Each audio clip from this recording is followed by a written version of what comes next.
Pertama-tama saya menyampaikan salam hormat dari saya, selamat siang. Yang saya hormati Bapak Ibu dosen penguji ujian kinerja pendidikan profesi guru dalam jabatan tahun 2025. Perkenalkan, nama saya Yuvensius Umat SAG, guru mata pelajaran pendidikan agama Katolik dan budi pekerti, dan sebagai mahasiswa PPG di LPTK Santo Yakobus Merauke. Saya mengajar di Sekolah Dasar Impres Nonggu, Kecamatan Kota Kombah Utara, Kabupaten Manggarai Timur, Provinsi Nusa Tenggara Timur. Pada kesempatan hari ini, Selasa 13 Mei 2025, saya akan melaksanakan kegiatan praktek pembelajaran untuk memenuhi ujian kinerja. Pembelajaran hari ini akan dilaksanakan di kelas 3 dengan tema Tanda dan Sarana Keselamatan Allah dan subtema Sakramen Baptis. Untuk lebih jelas, berikut video pembelajarannya.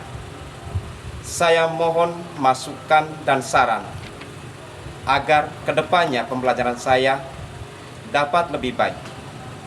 Terima kasih dan mari kita menyaksikan. Pertama-tama saya menyampaikan salam hormat dari saya, selamat siang. Yang saya hormati Bapak Ibu dosen penguji ujian kinerja pendidikan profesi guru dalam jabatan tahun 2025. Perkenalkan, nama saya Yuvensius Umat SAG, guru mata pelajaran pendidikan agama Katolik dan budi pekerti, dan sebagai mahasiswa PPG di LPTK Santo Yakobus Merauke. Saya mengajar di Sekolah Dasar Impres Nonggu, Kecamatan Kota Kombah Utara, Kabupaten Manggarai Timur, Provinsi Nusa Tenggara Timur.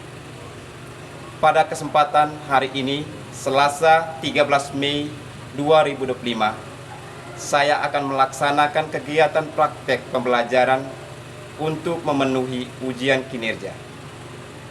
Pembelajaran hari ini akan dilaksanakan di kelas 3 dengan tema Tanda dan Sarana Keselamatan Allah dan subtema Sakramen Baptis.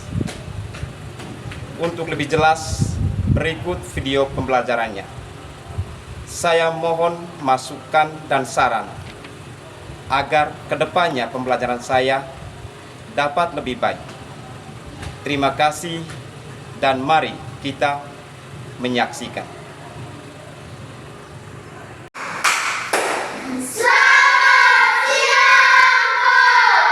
Ya, selamat siang anak-anak.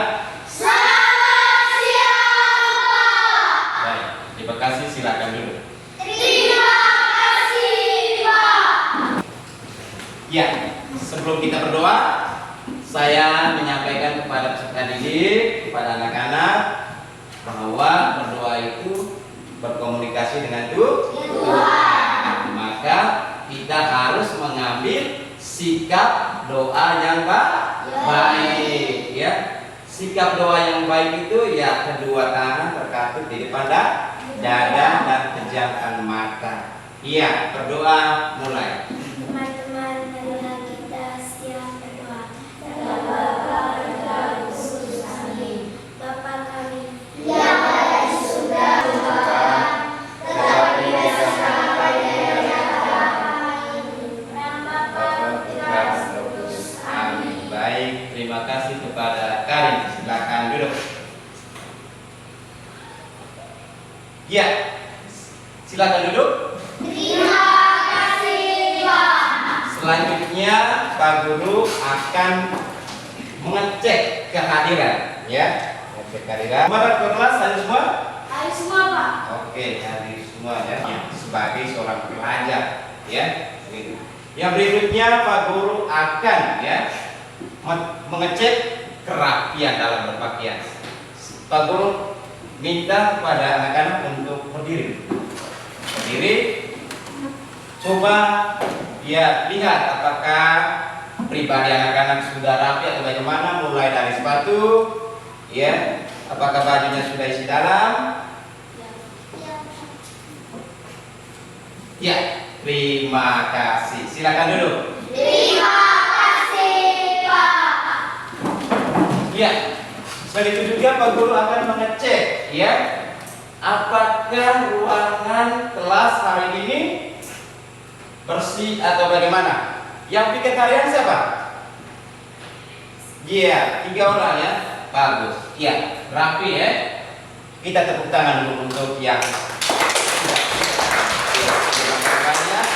mencintai kebersihan. Baik anak-anak ya, pada hari ini Pak Guru akan menjelaskan ya salah satu subtema ya yang sebentar lagi kita akan belajar secara bersama-sama. Ya. Tema hari ini ya, tema hari ini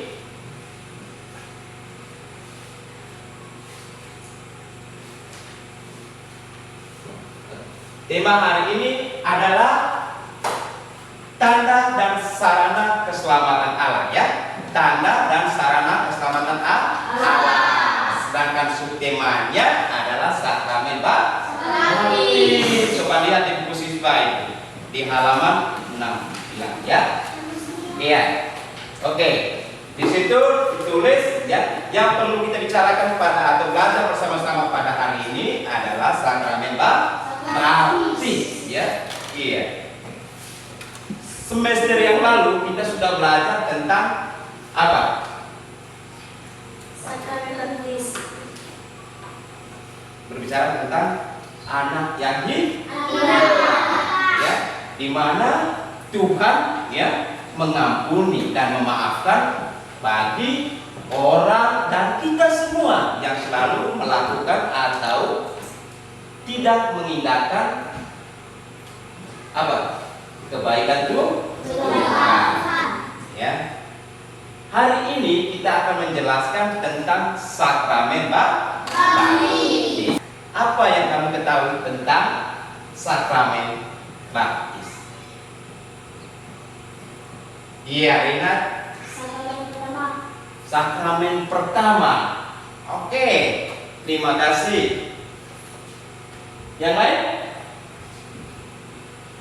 Yang lain? Saskia? Oke. Sakramen tobat. Sakramen tobat. Yang lain? Karin? Sakramen ekaristi. Sakramen ekaristi. Yang kamu ketahui tentang sakramen? Siapa?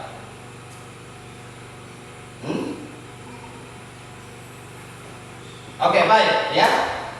Sakramen pertama, sakramen adalah tanda ya, tanda dan sarana keselamatan Allah.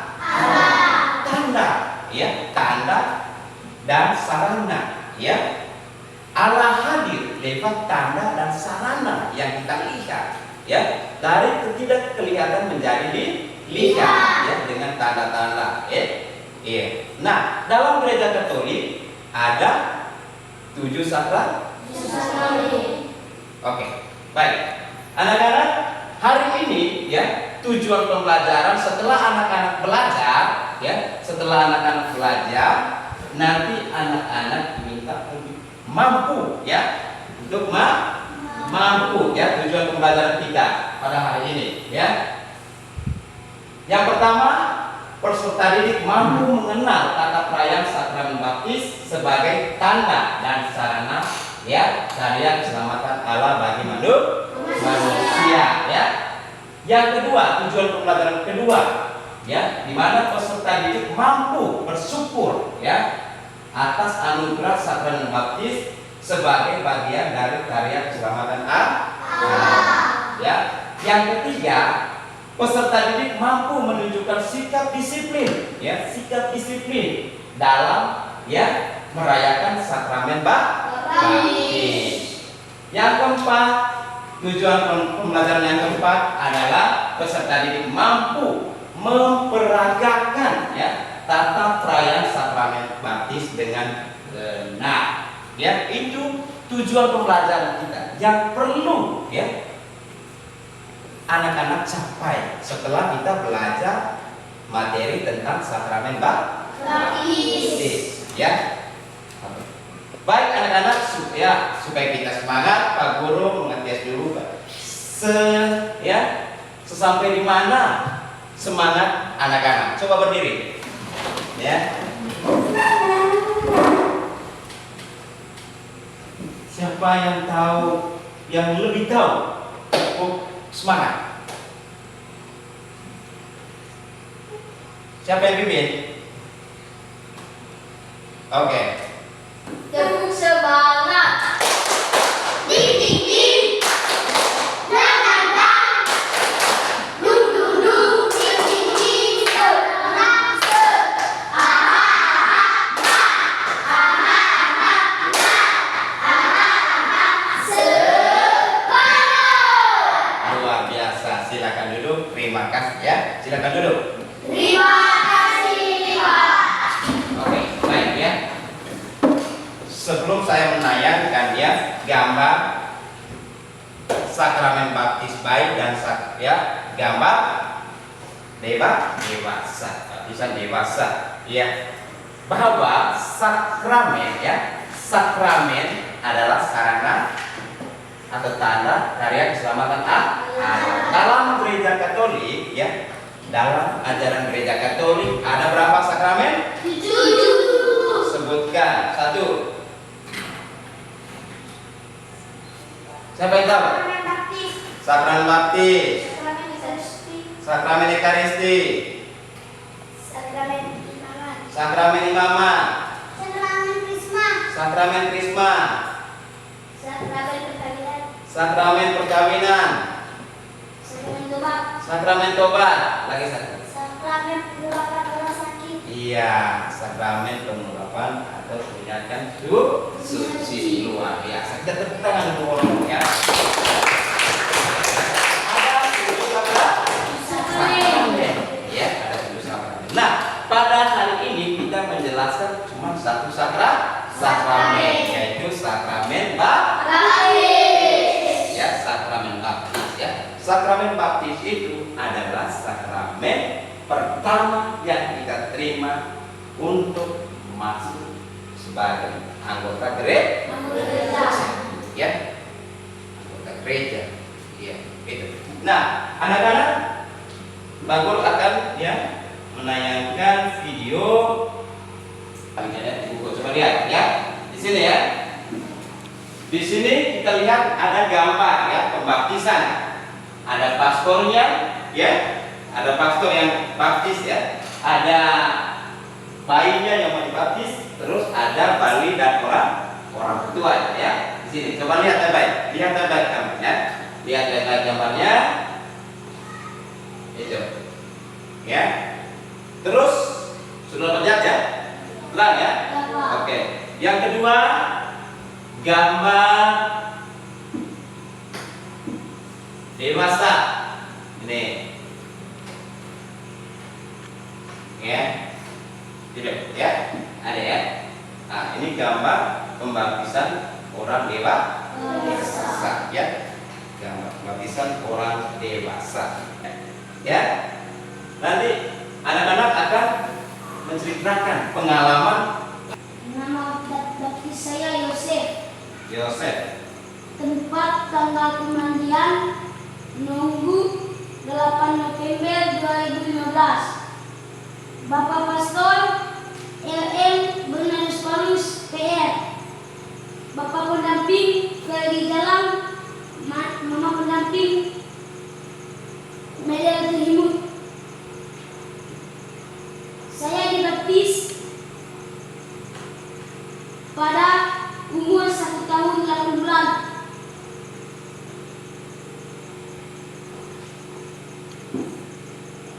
Lalu saya didampingi oleh Bapak Ferdi Jalang dan Mama Media Terhimut. Terima kasih. Tepuk tangan dulu. Oke, baik anak-anak. Saya akan ya memutarkan video ya tentang Filipus membaptis sida-sida dari Ethiopia. Ya.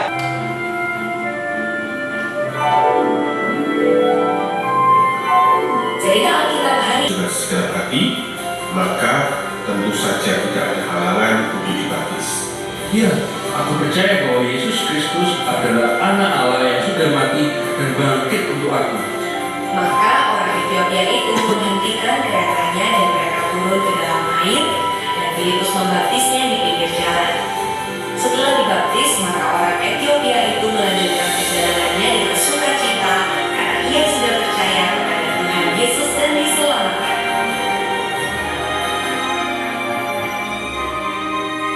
Pak Guru mengajak ya kepada 4 orang anak, nanti bergilir ya pakai shift ya, untuk memperagakan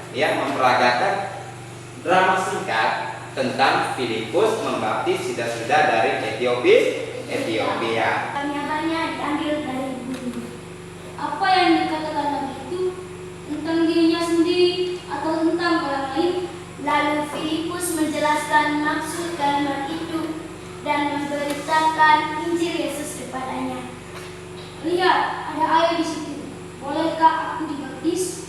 Apakah Tuhan percaya dengan segenap hati? Aku percaya bahwa Yesus Kristus adalah anak Allah. Lalu orang Ethiopia itu menyuruh menghentikan kereta itu, dan keduanya turun ke dalam air. Dan Filipus membaptis dia. Dan setelah mereka keluar dari air, Roh Tuhan tiba-tiba melarikan Filipus dan sida-sida itu tidak melihatnya lagi. Ia meneruskan perjalanannya dengan sukacita, tetapi ternyata Filipus ada di Asdod. Ia berjalan melalui daerah itu dan memberitakan Injil di semua kota sampai ia tiba di Kaisarea. Iya, terima kasih. Kita tepuk tangan untuk teman-teman rokat. Baik anak-anak ya. Setelah kita menonton dan mengamati ya tambah dengan drama singkat dari teman-teman ya berempat di depan. Anak-anak, kita sudah bisa ya agak memahami ya bagaimana pembaptisan yang dilakukan oleh Filipus terhadap sida-sida dari Ethiopia. Maka Pak Guru ya mengajak kepada anak-anak untuk membentuk 3 kelompok ya, membentuk 3 kelompok ya. Ya, membentuk 3 kelompok. Baik, Pak Guru akan membagikan ya, membagikan itu.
Sudah ya? Oke, baik. Ya, Pak Guru akan memberikan kesempatan kepada setiap kelompok ya untuk mempresentasikan hasil diskusi bersama anggota kelompoknya di depan kelompok lain ya. Oke, kita mulai dari kelompok 1. Ya, kelompok 1 maju dan membacakan hasil diskusi sesuai dengan ya di atas, coba di atas. Di atas. Oke, maju semua.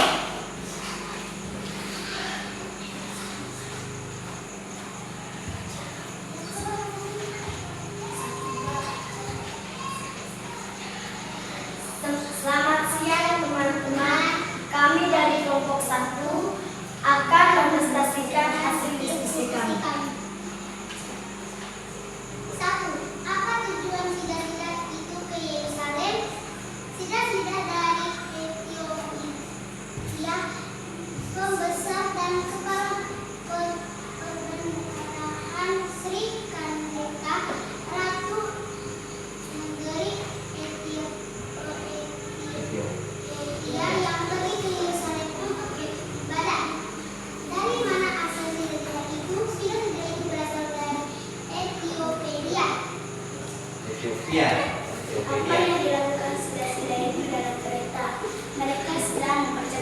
Nabi Yesaya. Mengapa sila-sila itu tidak mengerti maksud bacaan itu? Karena tidak ada orang yang membimbing mereka. Apa yang terjadi ketika mereka melihat suatu tempat yang ada air?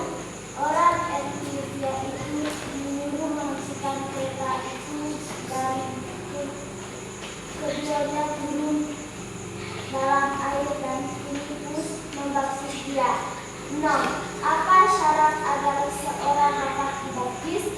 Jika orang yang tidak dibaptis, maka dalam kehidupannya berlangsunglah hukumnya. Siapakah yang akan menceritakan asal usulnya, sebab nyawanya diambil dari bumi?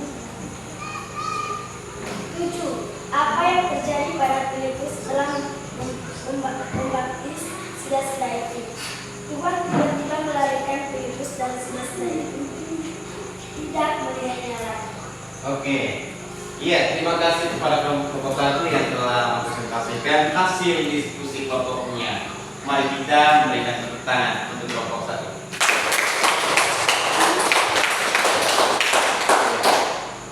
Silakan pulang. Berikut kelompok 2.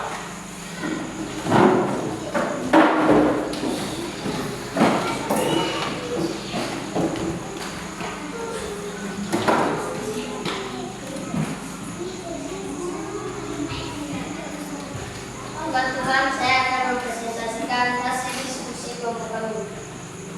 Nomor 1, apa tujuan sila-sila itu ke Yerusalem? Untuk beribadah. Iya, kita tepuk tangan untuk kelompok 2. Terima kasih. Mari berikut jenderal kelompok 3.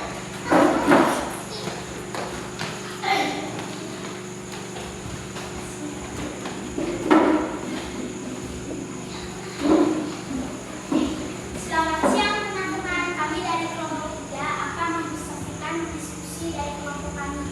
Nomor 1, apa tujuan sila-sila itu ke Yerusalem? Untuk menjemput ratu dari Ethiopia. Apa yang terjadi pada Filipus setelah membaptis sila-sila itu? Lalu Tuhan tiba-tiba menarikan Filipus dan dia tidak melihatnya lagi. Sudah. Terima kasih kelompok 3, kita tepuk tangan dulu.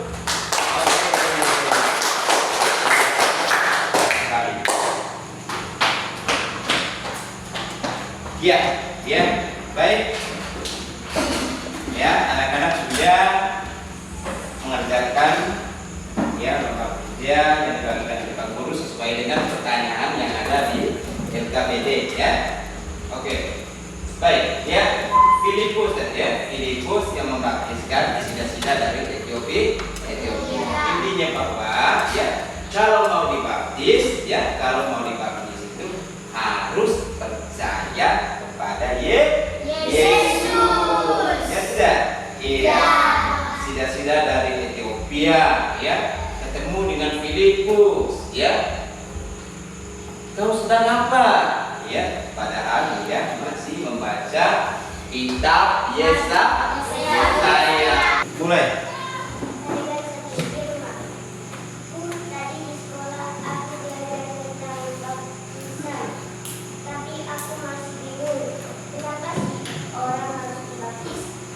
Baptisan itu penting kok. Dengan baptisan kita dibersihkan dari dosa dan dilahirkan kembali sebagai anak Allah. Dilahirkan kembali? Maksudnya bagaimana tuh? Bukan dilahirkan secara tubuh, tapi secara rohani. Air baptis melambangkan pembersihan kita menjadi manusia baru yang hidup dalam kasih Tuhan. Justin beli di Penata, Buanda dan bikin depan. Seorang bayi bernama Petrus akan baptis. Tante Saskia berdiri sebagai wakil. Apa nama anak ini? Petrus Romo. Petrus akan membaptis engkau dalam nama Bapa dan Putra dan Roh Kudus. Aku anak Allah. Itu semangat yang benar, Ken. Sudah. Ya, Pak. Ya, kita tepuk tangan dulu untuk mereka berempat. Ada gerejanya juga, ya, begitu. Terus dalam sakral baptis itu ada lambang atau simbol, ya. Ya, simbol pertama apa? Air. Coba kita lihat. Air melambangkan apa? Oke, ya. Di sini juga bicara tentang tujuan, ya, bersyukur. Kalau kita bersyukur, seperti apa yang diharapkan oleh Yesus atau yang diajarkan dalam gereja, agama Katolik, bahwa kita harus setelah kita baptis harus menjadi anak yang baik, menghargai orang tua, ya, mengasihi sesama, mencintai orang lain, mencintai diri sendiri, ya, rajin pergi ke gereja. Coba lihat tugas-tugas orang yang sudah dibaptis, ya, tugas-tugas orang yang sudah dibaptis, hidup sebagai orang Katolik yang baik, ya, dan bersama gereja turut membangun masyarakat. Oke, yang pertama, hidup sebagai orang Katolik yang baik. Hidup sebagai orang Katolik yang baik itu contohnya apa? Selalu berusaha. Berikut. Bersama gereja. Contohnya.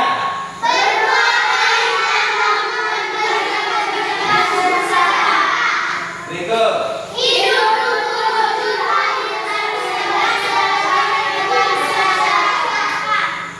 Yang ketiga.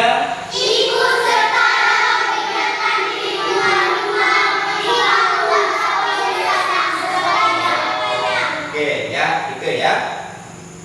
Iya. Oke. Baik, ya. Saya mengajak kepada peserta didik, ya, untuk melihat, ya, melihat jauh ke dalam hati, ya, dan pikiran, merenungkan, pejamkan mata. Pak Guru akan membacakan sebagai refleksi dari anak-anak atau peserta didik seluruhnya. Jangan pikirkan yang lain, dengarkan, ya, suara dari Pak Guru serta kata-kata apa yang disampaikan oleh Pak Guru. Oke, sebagai refleksinya dengan baik, apa hal baru yang saya pelajari hari ini? Yang kedua, apa perubahan yang ingin saya buat dalam hidup saya setelah tahu makna baptis? Ya, untuk mengakhiri kegiatan pelajaran kita pada hari ini, saya mengajak kepada salah satu peserta didik untuk menutup kegiatan kita pada hari ini. Oke,